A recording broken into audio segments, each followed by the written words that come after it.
everyone, JSGC here again, and we're here for another Manchester City video. This time we're going to be doing a podcast style video where we're going to be talking in this video, majority of the video anyway, talking about the new fixtures which were announced on Thursday for the Premier League. So we're going to have a little look at the Manchester City fixtures and discuss everything there is to talk about, including, quite importantly, the Champions League and what fixtures we've got before and after the Champions League matches and what we've got during it, so we can have a workout of how difficult Man City's start is and the finish into the seasons and where all the big important matches are going to be. That's what's on the talking points, that's what we're going to be discussing. But first, I'm going to say we're joined again by Mixed here. Hello. And he's going to be helping me talk about some of the fixtures going along with Manchester City. But first we're just going to talk about our last podcast video, which was talking a lot about the safe standing and also financial fair play with Manchester City. Of course, we had no updates on that, so we're not going to be talking about that in this video. But in that video, again, it's continued to do well on my channel, closing in on 2,500 views. So thank you to everyone that has watched that video. Got 17 comments, 109 likes on that video too. So thank you everyone. I set a like goal, I think it was it 50 or 60 likes? 60. Something like that. So we smashed past that, so thank you everyone for hitting that like goal. So I think we'll set a like goal of 10 more and we'll look for 70 likes. That'd be absolutely amazing if you could hit that, so any help towards that would be much appreciated. And don't forget, you let me know your thoughts in the comments below. I'll read out some on the next video, on the next podcast that we're discussing. So just having a look at some of the comments that people have left. So one comment was come from Your Owusu. Yeah, he put, you are a good YouTuber, so I'll thank you very much. I appreciate the comment, appreciate the support. Ernst Lido put, Jason, you got it right. There's no other way to put it. It's all jealousy and it's all been pushed by United and Liverpool fans who just can't stand the success that Manchester City are enjoying, which, when teams do well, naturally it comes with hate. Just sort of pick out a couple of comments. Aaron, you can have a read. I like this one by Mukund Nadkarni. Hope I'm saying that right for you. Yep. Thanks for the podcast, JSGC, and good luck with the channel. Thank you very much. I like that comment there. Someone put, haters will cry for show. By Lift Kunu. Yeah. Is this on...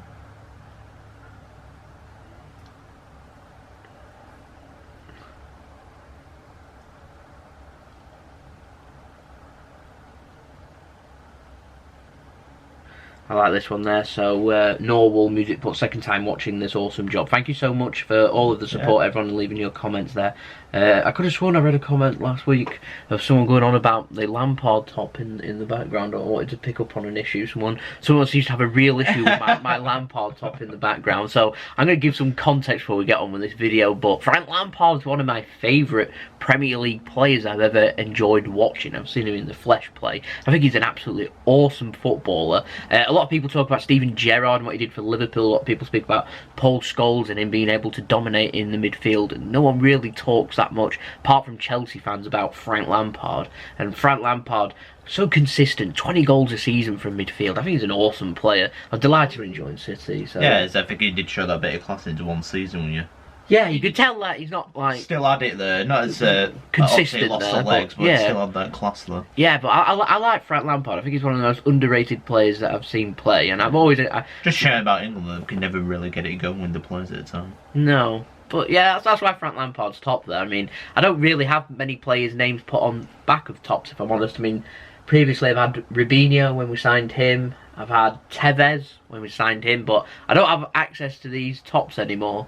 So that's why they're not up there, otherwise they would be up there. I mean, I have other tops. I mean, you've got loads of football tops. I've got a Real Madrid top up there that I've not got up. There's other tops too. I mean, just look there. You got Atletico Madrid just there. That's an FC Porto. That's City's away top from that time. You got right over, just am I pointing right somewhere there, around here there. That's American football, NFL. That's Miami Dolphins, and there's a City top just behind me there too. I mean, I have all kinds of tops up there, but yeah, that's just kind of what I went favourite, JC Milan style on the red and black. Beautiful, just behind me there. That is one of my favourites too. So yeah, that's pretty much my background. So yeah, that's one of my favourite pressing ones as well, red and black when we had it. Yeah, so that's why that is there. So we'll get on with the meat of this video now. We're going to talk about the fixtures. So the fixtures were announced.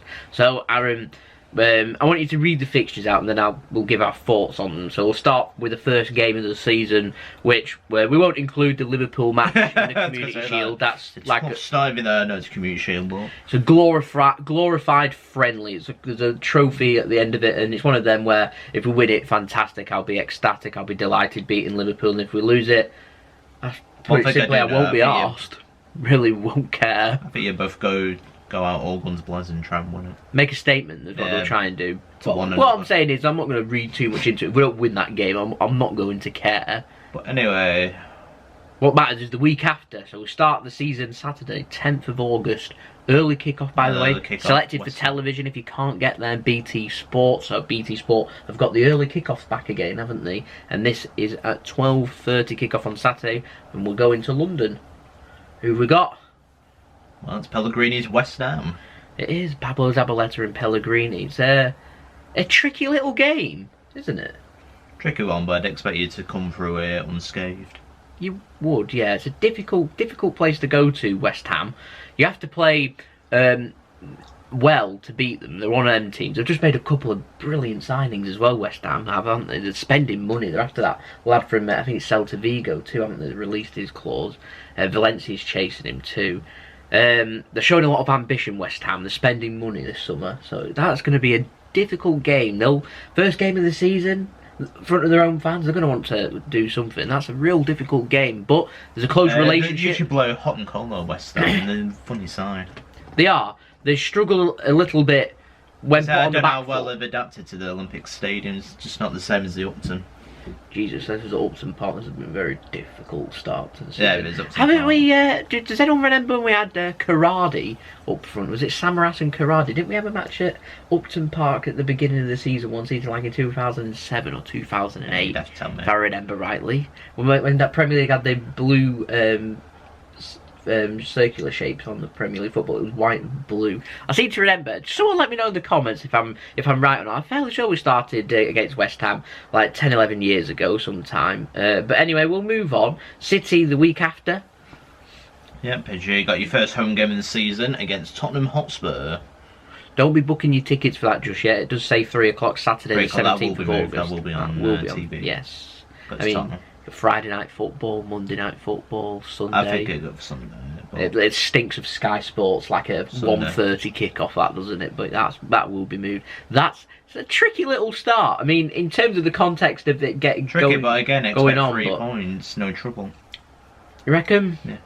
Of course, Super Phil Foden banging in the header towards the latter parts of last season against Tottenham to pick up the crucial 3 points that was actually with Man City just exiting out the Champions League. It's a difficult little start. Away. We've got Bournemouth away in August again. Remember, Raheem Sterling scoring a couple of seasons back, scoring the last 95th minute, last minute scenes in a 2-1 win away at Bournemouth. That's again a potentially difficult game.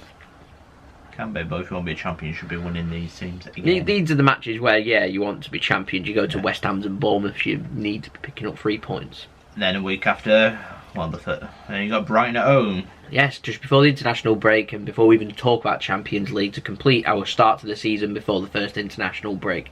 A home match against Brighton, what do you think of that?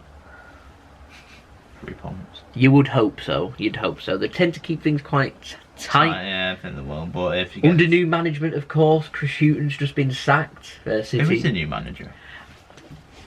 Let's have a look. It's just come to me now. Graham Potter, Swansea. Oh yeah. Swansea 2-0 up against Manchester City, of course. For Swansea in the FA Cup before City came back with. I think it's a strange appointment. I mean, they finished mid-table Swansea, and then he gets promotion to Brighton. So, Not sure. We've got VAR, of course, by the way. I forgot to mention we have got VAR in the Premier League this season. Sandwiched in the international break, you got Man City. I could have a disloop of a real 1 and 2. Yeah, I think you get a fair. I think there'll be talking points every single week with VAR. Yeah. I think definitely, it's not worked. It worked well World Cup. They've done it in the Champions League. Last season. They've done it in the Champions League. It's a bit controversial. Just imagine now the Premier League referees are in charge of it. It is a bit strange now. Because they get the international break, Premier League also, I don't really need to mention it. Yeah, we've got a testimonial, by the way. Them tickets are already on sale if you want to go and see Vincent Kompany's testimonial. All dedications going to Tackle for Manchester, his charity tackling homelessness in Manchester, along with Andy Burnham, the Manchester Mayor. Of course, that is on Wednesday, the 11th of September. It's 7:45 kickoff, so you can get yourself down to the Etihad Stadium. Then you can have the final farewell to Vincent Kompany, the last time we'll ever see Vincent Kompany playing in a Manchester City shirt. That's really sad. So yeah, he's getting his own testimonial, and of course David Silva is having his testimonial next year.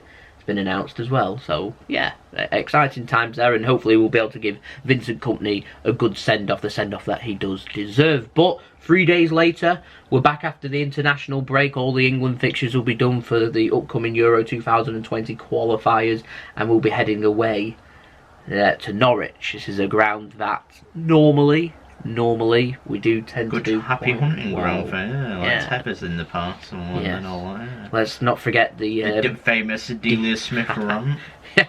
Let's be having you. Yeah, it's straightforward because we're not facing anyone in the top 6, but all these matches, apart from Tottenham, they're all a bit niggly. But it's at home. I meant we've just got Tottenham and we've got them at home, but the rest of them, it could be worse. Could be worse. But they might draw. And then that welcomes you next week on the 21st September at home to Watford. Again, I think that's like the Brighton game. They'll try and make life difficult for us. Yeah. We're at home. I think there's one thing that we need to be working on is that when we're at home, breaking down teams early, make sure we're not getting normally stung good, are you? Normally good at tail. Well, we picked up 18 wins, I think, at home last season out of 19, just getting stung in the tail once by Crystal Palace. But towards the latter parts of last season, we were winning games at home, the 1-0, scoring in the second half and things. So breaking down teams early, don't want to be giving teams a chance. I mean, I was grinding. I'm hoping we'll get a more fluidity to our play at the start of the season. We're normally very fresh. Score lots of goals towards the beginning parts of the season. The last thing we want to be doing is start giving teams like Watford, Brighton and that, when we're playing them at home, giving them a chance of having a 0-0, because they'll be stubborn, won't they? Last thing we want to Crystal Palace. Home game's very important in the Premier League. Can't be dropping home points. You certainly can't be dropping more than maybe 3-4 points all season at home, if that. I mean, look at Liverpool at Anfield, didn't they win every game apart from us? No, dropped points at home to Leicester. Oh, did they? Yeah. They're unbeaten at home. I can't remember if they did it to West Ham, or was it West Ham away? West Ham away. They were unbeaten, I think, at home though. They've got an incredible record in the Champions League as well at Anfield too. So, Fortress Anfield. That's what we need. Fortress Anfield. Anyway, next game we've got to talk about. I'll take you up to the international break, then I'm going to mention the 2 Champions League games. So we've got Everton away, another difficult game, end of September. Again, normally a happy hunting ground apart from the last 2 years, I think. I was just about to say, like, it's normally a very difficult ground, but over the last couple of seasons we've made, since Everton batted Pep, 4-0 that first season, I remember. Pep kind of got to grips, and we've Plus done okay. Manager as well. Yeah, and just before the second international break, we've got a match against Wolves at home. Again, another niggly little team, Wolves. But again, expect to win. Making good signings. So, Champions League match day 1 will fall between Norwich away and Watford at home. So, I think that's favourable. I don't mind that at all. And Champions League match day 2 comes between the Everton match away and Wolves at home. Again, it's niggly, but it gets worse, trust me. So these are matches that we've got to be thinking about if we get a good draw in the Champions League, trying to get the points on the board early. Can't afford slip-ups like we did last season, like we did against Lyon, making life difficult for ourselves. It's all about trying to make life easy for yourselves. You want to win the big trophies and be consistent. You need to do the hard work early to make life easy for yourself as you go through the season. We'll come back after the international break. Another difficult away match. Crystal Palace away. Again, can't take a point, you usually do every season. We did alright this season. Yeah, season before, though, we should have lost, ended up picking up a 0-0. So, again, it's a difficult one. But when you're not facing the top 6, you have to face these teams. That's just how it is. Yeah, you've got to be taking points. It is literally just how it is. Then, just after the Crystal Palace away match, you've got Champions League match day 3. before we follow it up with a home match at the end of October against Aston Villa, newly promoted Aston Villa. And I'm ecstatic to say, in terms of newly promoted teams, we're not facing them early, which is good because it allows them to settle into the Premier League. The momentum of them getting promoted disappears, and hopefully they'll start finding life difficult. I mean, we have got Norwich coming up, but that's after the international break. We've got Aston Villa coming up, that's after the second international break. Still incredible that they've gone up through the playoffs after being 13th in March with 10 games to go. Managed to get a run going, didn't they? Yeah, they won them all apart from one. And 2nd of November, we've got a match against Southampton at home. And so, got them in November again. What's interesting, our first 11 games, niggly, but winnable. And I can't, there'd be a time where I'd say impossible. 11 matches, 11 wins, 33 points. I can't sit here and say that that's now impossible. It isn't. No. It isn't is it realistic? Potentially. Man City are good enough to go out there and win all these games. We're already on a good run at this moment in time. I think we're winning 14 consecutive Premier League games. The record is 18. But imagine if you did, it'd be 25 wins. I mean, Well, that's just it. The team's phenomenal. I can't rule it out. It doesn't mean I think it's going to happen, but it could be done. And if it is ever going to be done, we're the team that's going to do it, and now is the time. Dominated the Premier League over the last 2 years, 198 points over 2 seasons. And like I said, if it's ever going to happen, then now is the time. Now, just after the Southampton game, we've got Champions League match day 4. Like I said, there's 4 match days in the Champions League. I think realistically, I'm hoping to be looking at about 10 points from them 4 games. That should see us through without needing to make life difficult for ourselves. Pick up 4 wins out of 4 in the Champions League. That'd be phenomenal. That'd be absolutely superb. Because then that means that first place is on in the Champions League. Then we don't have to worry about that. I mention that because life starts getting difficult from here. So November and December, I'll go through this quickly and then we'll talk about it. It's Liverpool away, Anfield, first big test. International break. Chelsea at home, difficult. Newcastle away, dropped points. The only team for us in the whole of 2019 so far that has beaten us. That's very difficult. I mean, in the Premier League, by the way, of course, Spurs did beat us in the Champions League. But that, again, difficult game. Burnley away, midweek in December. That's niggly. Man United at home, followed by Arsenal away, followed by a difficult match against Leicester at home, who of course made life difficult, took a Vincent Kompany screamer, followed by a Boxing Day match at Molineux. That again is incredibly difficult. We end the year with a home match against Sheffield United. So we'll talk about Liverpool first. That, you feel like it's the same as last season. The 2 matches between City and Liverpool are crucial. Liverpool, I feel like this is a must-win game for Liverpool. Before the season's even started, must-win game. And for Man City, we'll just want to take points off Liverpool. We know that if we can pick up a draw, imagine going to Anfield and winning. That'd be a huge stride towards retaining the Premier League title for a 3rd time. That, to me, biggest game of the season so far, the 9th of November. Just before the international break. We'll come back after the international break in November. We've got a home match against Chelsea. Made easy work of Chelsea last season. It's still a potentially difficult game. It is, because you don't know who the new manager's going to be there. Sarri's still not left. He's meant to be leaving. They've not accepted his resignation. They want Juventus to pay compensation. Finally, Juventus have agreed to pay the compensation. And cheeky Chelsea have said that they're not accepting the compensation package until they've lined up a new manager, which is ridiculous. Derby County trying to get Frank Lampard to sign a new deal. And, Chelsea, of course, want Frank Lampard, but no approach has been made. And it's delaying Juventus' summer from making signings, and it's Chelsea don't care because they're under a transfer ban. And they've just sold Eden Hazard under a transfer ban.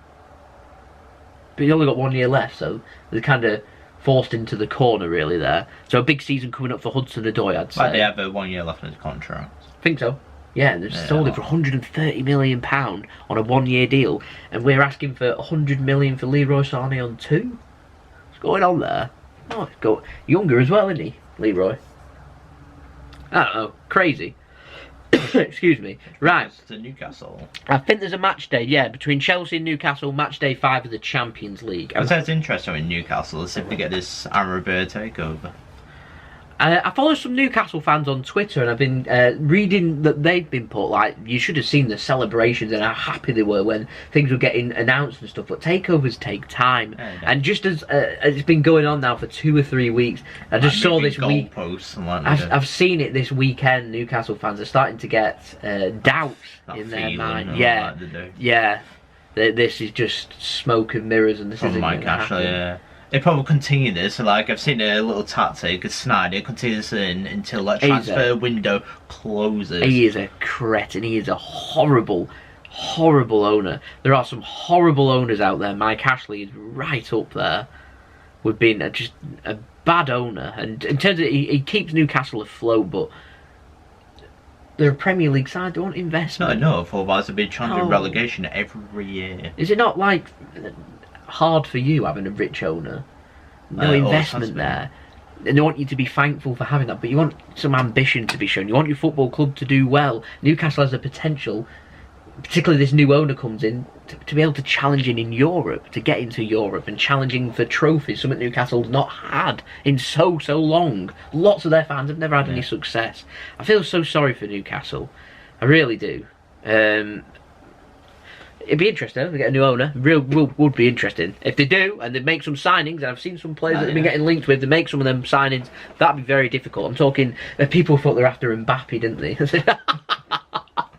I admire the optimism, but I feel like it'd probably be. I've seen now Liverpool as well. And Liverpool fans just laughed it off. What, Mbappe? Yeah, I've seen it. Says no. Because one of their journalists retweeted an Mbappe tweet. I'm like, what's that got to do with you joining Liverpool? Anyway, back on the subject, Burnley away. Difficult Tuesday. We had Watford on that midweek December match away from home. Managed to come out unscathed last season. Difficult match going to Turf Moor. Of course, this season at Turf Moor came out with a scrappy 1-0 win. I'll take a scrappy 1-0 win in December against Burnley, if I'm honest. We follow that up with the Manchester derby. At home, quite crucial. We're at home again, first against Manchester United. Again, crucial game. Kind of need to win that. Sandwich between the Man United match and the Arsenal difficult away match, we've got the match day 6. I'm hoping that if we can do our job in the Champions League, that we'll have a dead rubber between them games where we can rest players. Do you remember that match against Shakhtar away that we had 2 seasons back? That's what I'm hoping for again. Already sealed first place, got nothing to play for, so we could just go out with a younger side, a rotated side, so we can have a full rest, play against Man United, week's rest, play against Arsenal away, difficult game, follow it up a week later, Leicester. Difficult, innit? Leicester. Nicola, yeah. Really difficult, niggly. Playing them again in December. Sick of playing Leicester in December. Well, this time you're at home, not at the King Power Stadium. It's difficult though, isn't it? So expect points, 3 points. Yes. Followed it up on Boxing Day against Wolves. That could be scheduled to move. Not all going to be playing on Boxing Day, of course, but that's a very difficult match. Very difficult match. We came out with a 1-1 draw last season. I'm interested to see their signings this summer as well. I've not really paid much attention. Do you know what? In about 2-3 weeks' time, if you're interested, just let me know, and we'll have a look at the signings so far throughout the Premier League, and we'll assess what we're dealing with and see how clubs are doing in the transfer market. I think could be quite interesting. We're doing better than Man City in the minute. We're very, very slow. If you're here for the transfer update, just wait along till I do the transfer update. I'll have a little brief mention of the transfer update, just going through the fixtures. And last but not least, in December, we've got a match against Sheffield United at home, which is a match that, on paper, at home, out of all them difficult games throughout November and December, from Liverpool onward, you'd say, finally, we've got a little bit of respite there.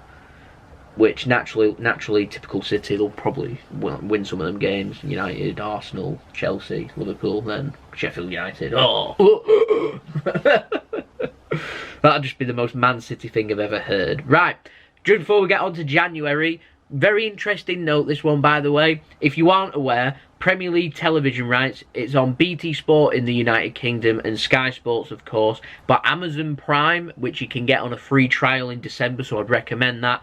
They're going to have full access to all 10 fixtures of a Premier League round. First one comes for the midweek, and it's going to be the Burnley away game. That will be on Amazon Prime along with the other 9 Premier League fixtures of that week. And then also the Boxing Day big fixtures is also on Amazon Prime.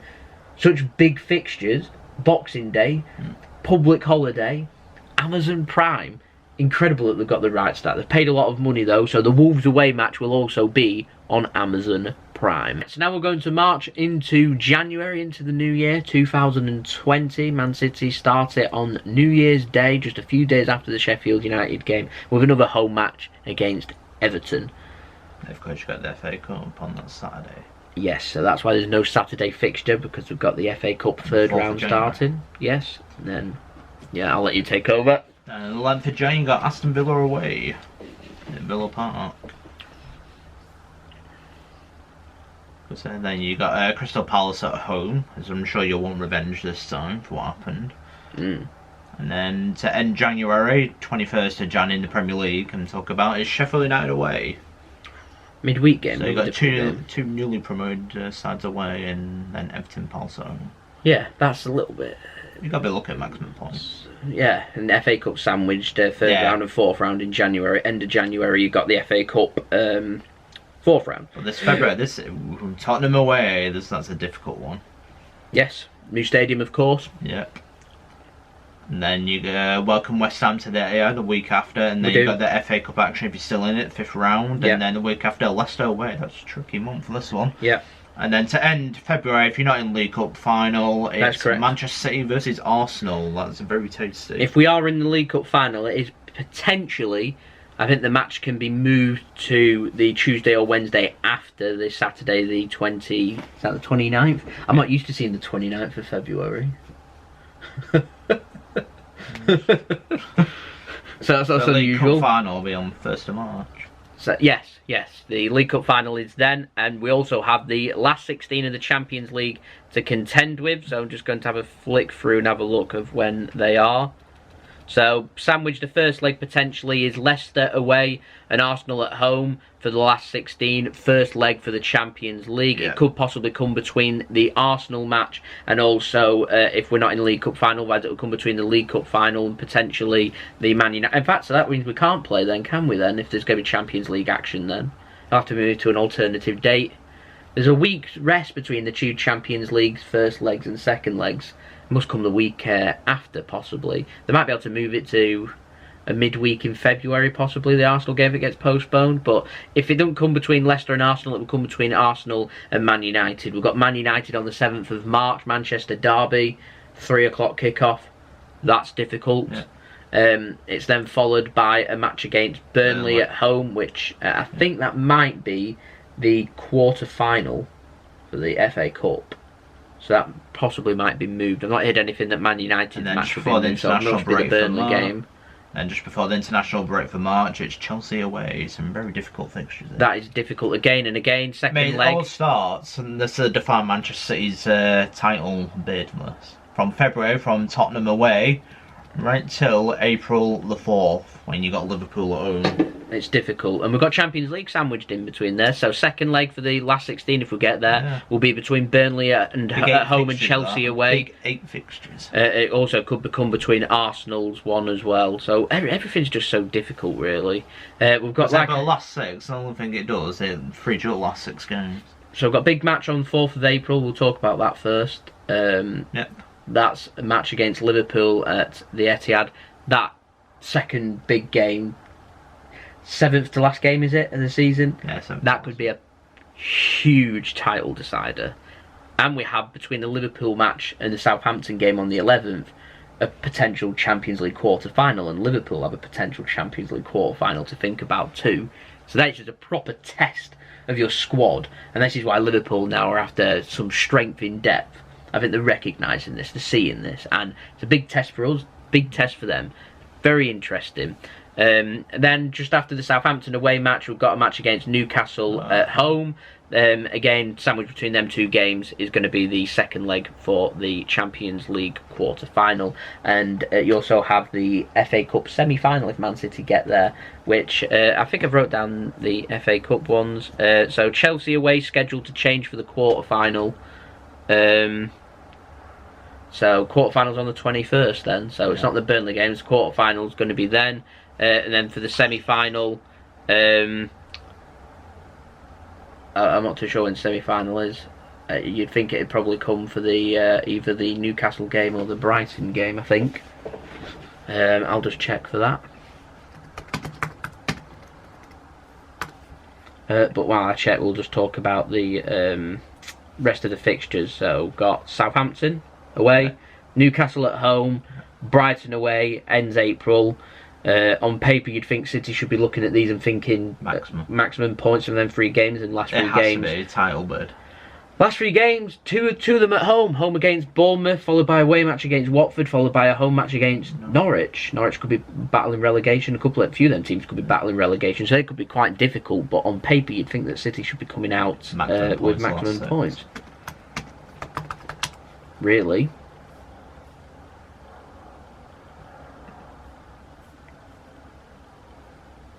So the semi-final is on the 18th of April, so our match with Newcastle will be moved if we're in the semi-final of the FA Cup. So potentially some more difficult fixtures just sandwiched in between. So I find that not too bad. Could be worse. 11 winnable games to start the season. A nice end, last 6 fixtures. A very difficult November and December. A very difficult February, March and early April. But it could be worse. I know Liverpool's got 5 Champions League matches sandwiched between their fixtures. I think the following match, 5 of them are at home. Liverpool is going to be in action in the Club World Cup as well this time. Is it in December as well? I think they're going to make them play. So, if that's true, that could be crucial. So Liverpool have to get fixtures done early. So like I said, they're needing a big squad. That's why they're getting linked with players. That's why they're targeting different players. I find that really interesting. But you won't get the true reflection until the Premier League season starts, will you? You won't know how the Premier League's going and who they're signing and how teams are going to do. We've got things to sort out in the Premier League still too. Very interesting. So we're going to talk next up about Leroy Sané. Leroy Sané continues to get linked with Bayern Munich. Do you think him moving to Bayern Munich's a good move? I think it could be. Back at home for him, but it's up to him. He doesn't sound keen. Then no go. Do you think he should sign a new deal? Yes. What about if he doesn't sign a new deal? What do you do then? How many years left to? 2. Bayern Munich say they're cooling their interest at the moment, but they're cooling their interest because they don't want to pay £100 million, and they know that if he doesn't sign a new deal, that the value in January will be less. Next summer it will be less. What do you do if you're Man City? You'd have to sell. Well, it goes for Gundogan. Got 1 year left. Gundogan's got 1 year, but he won't be sold. If Gundogan leaves Manchester City, it will definitely, if you don't sign a new deal, will be a free transfer. It won't be sold. He won't be sold by Man City this summer. Leroy Sané might be. City want 100 million apparently though, but he won't sign a new deal. Tells me though, if he doesn't sign a new deal, that he doesn't want to be here. But I do get the same indication with Gundogan. Doesn't sign a new deal. I get the indication that long term, you're not committed to Manchester City. It's not like the Vincent Kompany that's been here over a decade. Extreme dedication to Manchester City. He's leaving to further his career in management. These players aren't. These players are leaving to become a footballer at another club. And you want commitment shown by these players. And at the moment in time, you've got players like Kyle Walker and Zinchenko that will be signing new deals, that do want to be here, showing commitment to the team. And then you get Gundogan and Sané that are a little bit hesitant, which is extremely frustrating. One thing I like with, maybe probably will get disliked, but with Ferguson, every time to show disloyalty like a Man United player, he'd get rid. Ruthless, but Pep's like that. Yeah. Pep's like that. He wants you to... Yeah, he wants to show loyalty to Manchester City. Yeah, he wants you to be there, turn up. Not that I'm questioning Gundogan or Leroy Sané, they're very good players and everything. It's just actions speak louder than words, and if Gundogan, obviously weighing up their options, which tells me, it suggests to me that potentially they think that their future is away from Man City, and if that's the case, get more first team. But that's just it. I don't know if that's what they want, more first team football. I don't know what Gundogan said he wanted more first team football, but Gundogan started, since De Bruyne picked up his niggling reoccurring injuries, Gundogan's and Fernandinho picked up an injury when Kevin De Bruyne came back. Gundogan's played so many games in 2019. Yet we're still no closer with him signing a new deal, but he's concerned because he doesn't feel like his first choice, that he wants to sign a new defensive midfielder. Maybe he wants to be a new, thinks he can get a regular first team starter at another club, but I don't know. Probably true. It's frustrating.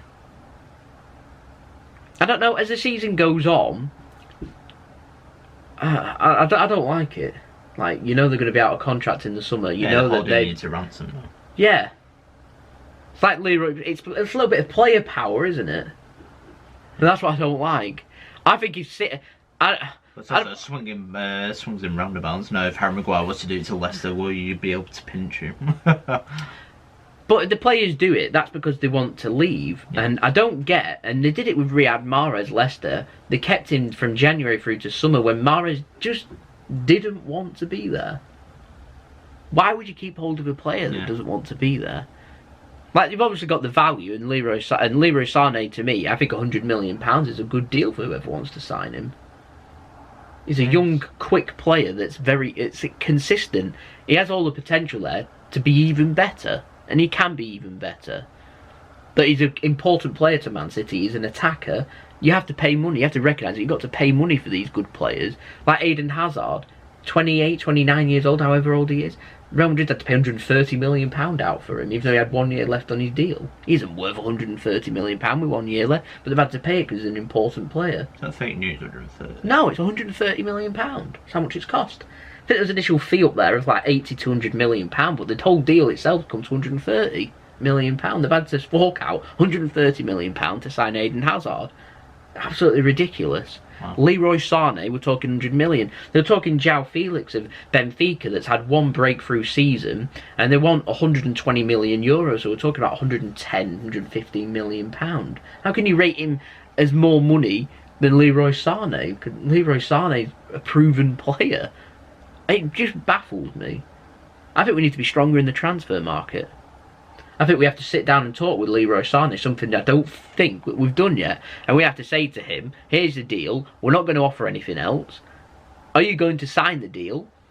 Are you happy here? And if his answer is, I'm not going to sign the deal, but I'm happy here, then we're in a situation.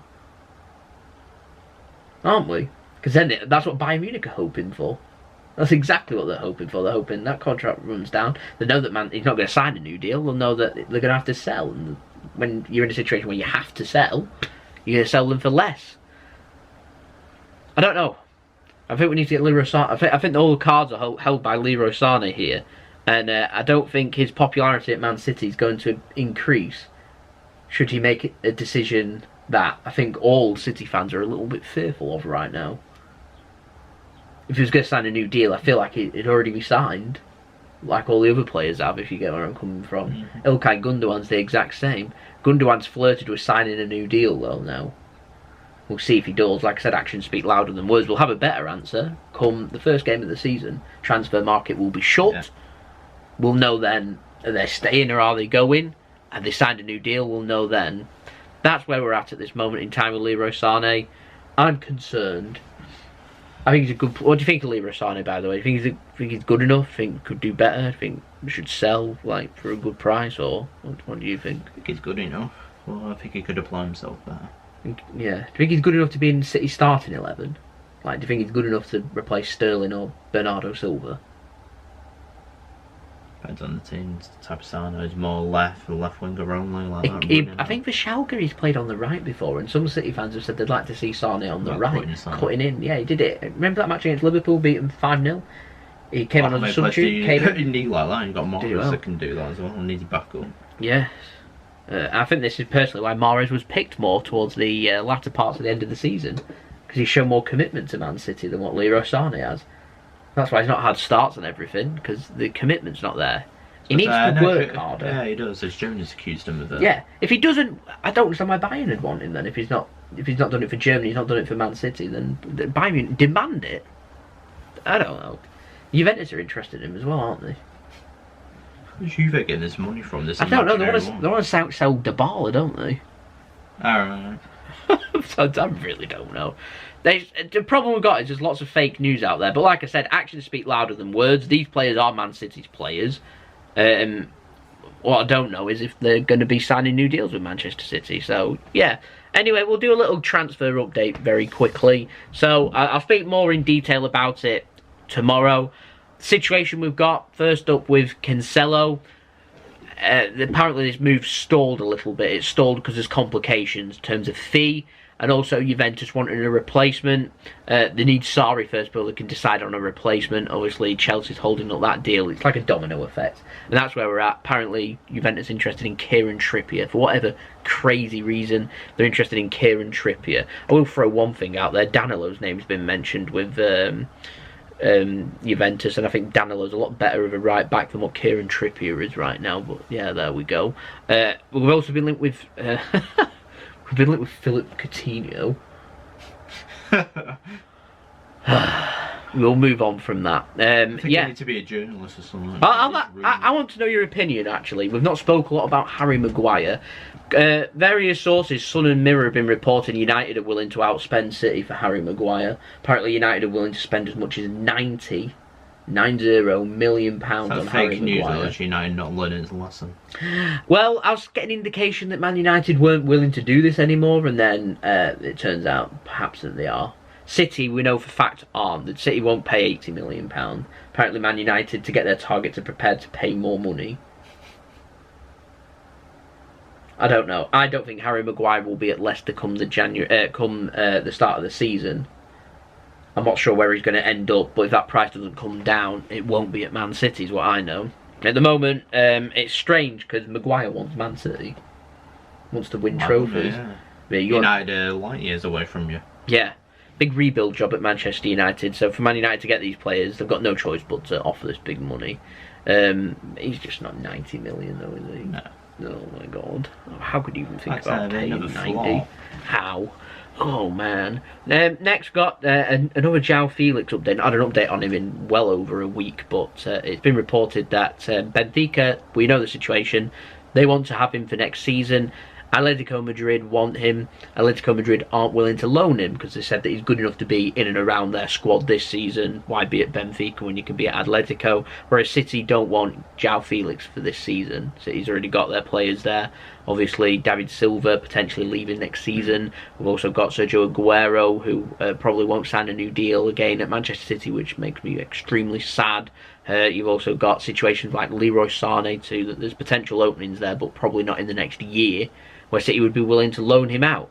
But at the moment, City are being prudent, don't see us spending £100 million on us, and we're in a little bit of a stalemate with Felix, but we'll continue to get linked with him. But the problem we've got with that is all the sources in England that are closest to City are saying it's just a no-go.